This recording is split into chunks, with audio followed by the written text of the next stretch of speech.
Welcome to our in-depth discussion of how diabetes, a chronic metabolic disorder marked by high blood sugar levels, influences various systems in the body, notably the auditory system. This comprehensive exploration will unravel the relationship between diabetes and hearing loss, the ways diabetes impacts the auditory system, and the notable correlation between diabetes duration and hearing impairment severity. So, how prevalent is hearing loss in individuals with diabetes? Research reveals a strong connection, suggesting that those suffering from diabetes are twice as likely to develop hearing problems.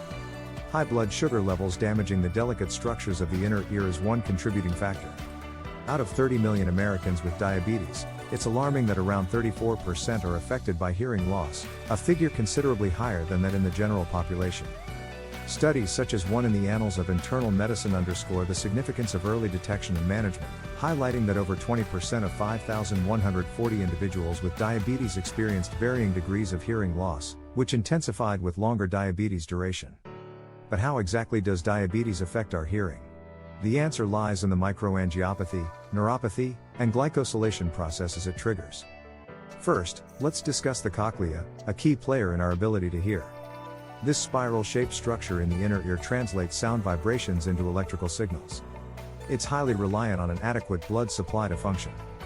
However, in those with diabetes, prolonged exposure to high blood sugar can damage the small blood vessels, leading to microangiopathy, which reduces the blood flow to the cochlea, causing damage to the sensory cells and auditory nerves, leading to sensorineural hearing loss, the most common type of hearing loss linked to diabetes. Next, we have neuropathy. This condition, characterized by nerve damage, can affect the auditory nerves, impairing the electrical signals transmission from the cochlea to the brain, leading to difficulties in speech discrimination, sound localization, and potentially, sensorineural hearing loss. Lastly, glycosylation is a process where sugar molecules attach to proteins or lipids, potentially altering their structure and function. High blood sugar levels can increase glycosylation, including in the inner ear, disrupting the normal functioning of proteins and impairing the overall health of the auditory system. Now, how does the duration of diabetes affect the severity of hearing loss?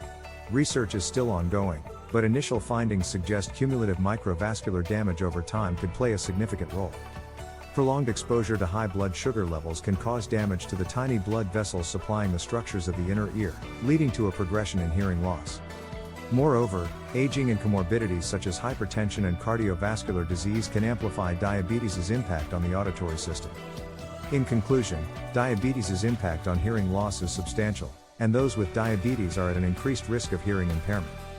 Recognizing this correlation and enhancing awareness, early detection, and comprehensive management of hearing health in the diabetic population is crucial. By including regular audiological assessments in diabetes care, healthcare providers can promote early intervention and effective treatment.